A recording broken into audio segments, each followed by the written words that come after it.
turn the speakers down on your computer. We're gonna have a conversation about sex. Now, I don't know about you, but this was a conversation I wasn't allowed to have in my house when I was growing up as a teenager. So hopefully my mom doesn't watch this video, and please don't send it to her. It's not gonna go over well at Sunday dinner. This is the crazy thing to me is people say, why? Why is the channeling the secondary instinct, the sex drive, the third irrefutable law of power? Right? They understand this concept of the changing our story. Yeah, that's important for our foundation. We have to have a good story in order to move forward. And the food part is completely self-evident, right? Okay, yeah, change my diet, experience greater health and well-being. Got it. There's no real argument there. But there's so many different opinions and feelings about sex and our sex drive that people say, well, how is this one of the irrefutable laws of power? I don't understand. Explain it to me. And I want to make something really clear at the beginning here. I'm not your teacher. I'm gonna bring some things up. I'm gonna ask you some questions, but ultimately life is your teacher. And life teaches us, just like with food, life teaches us what brings well-being, what brings energy, what brings strength, what brings connection, what brings power. And so I want to have this conversation with you in the sense of life will teach you these truths if you listen. Now, there's people on one side that are extreme on this that say, sex is bad and sex is dark and sex is dirty and wrong and all these different things. And then there's another extreme that says, do whatever you want, however you want, whenever you want. It all goes, go for it, go, do all the sex that you want to have. And I don't know that either of those extremes are necessarily addressing the natural laws around sex. And so I want to have this conversation with you. This is the crazy thing. In our society, sex is used to sell everything.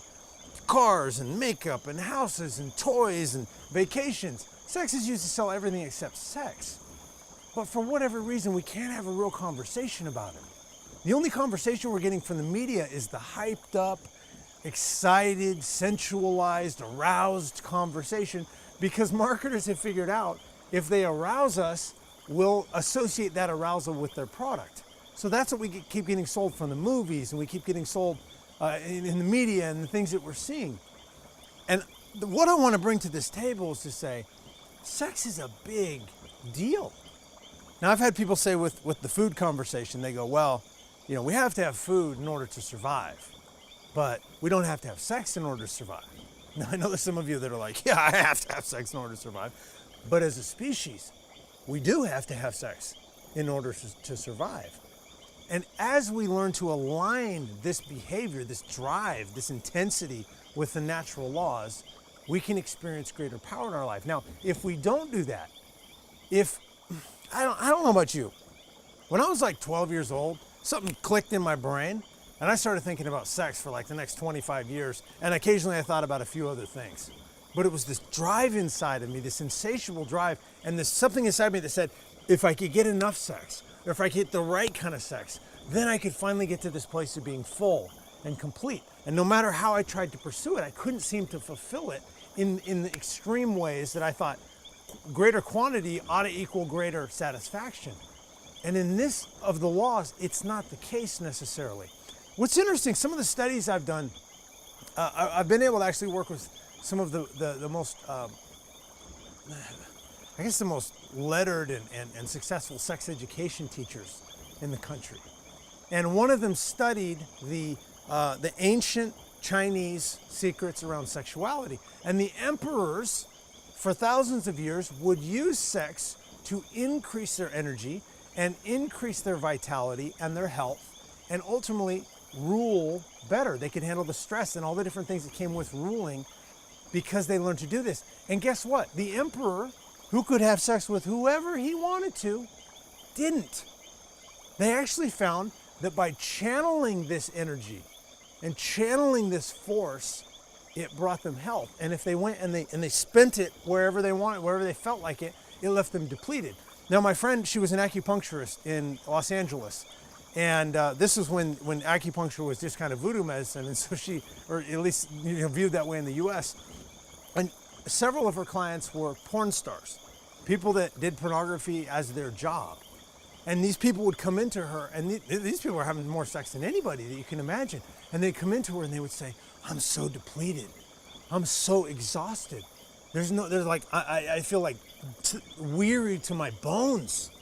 And what would happen is they were taking this energy that develops within us and they were expelling it and expelling it and expelling it. Now, when we have a sexual experience, the brain triggers these incredibly powerful chemicals: adrenaline, serotonin, dopamine. There's all these chemicals going on in the brain. And these are scarce resources. So as we overuse these and we use them out of the context that nature intended, we end up being depleted. And the crazy part is once we get physically depleted, our brain goes, well, they're down. I need to fill up again. So how do we do that? And the brain scans all of our activities. And if sex was the way that we felt up, then it creates cravings for more sex. And so we start to then pursue it again and we act out again, and it leaves us even more depleted the next time and hungrier, and the brain kicks on with harder cravings, becomes this horribly vicious cycle where the more we act out, the less satisfied we become. Now, in terms of consequences, I think sex is a big deal because there is no other behavior in our life that has the potential for such lasting consequences. Right? There's this stuff like STDs that nobody really wants to talk about, but it's a really prevalent thing in our society. There's issues with unwanted pregnancy, which creates all kinds of problems and challenges that people face. And there's this little aspect of that when we have sex, it could create this lifelong experience of creating another human being. And the requirements that go with this lifelong commitment to this human being that we've created. There is no other behavior that we can do that has such lasting consequences. There's no creation that we can make that lasts longer than the creation that can come through sex. Right? The buildings that we build and the things that we do and the projects and the businesses, they'll all crumble. But nations happen from sex. And if you want to align with power, if you want to experience your greatest levels of power and vitality and energy and health, I'm going to invite you to learn about these natural laws of sex. And if it's something you choose, just like with the natural laws of food, they become self-evident when you practice them.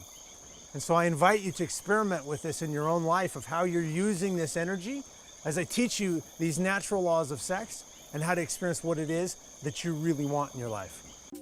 If this is something in your life that you might need some help aligning, if you're experiencing the symptoms of exhaustion and being out of control, being driven by your sex drive, I've created a little cheat guide here for you that teaches you how to align your life with the natural laws of sex so that you can experience greater financial abundance and more connected relationships and the freedom to live your purpose. All you got to do is click on the button on this page and it will take you to another page where you can get access to this guide and help you start to live in alignment with the 7 irrefutable laws of power.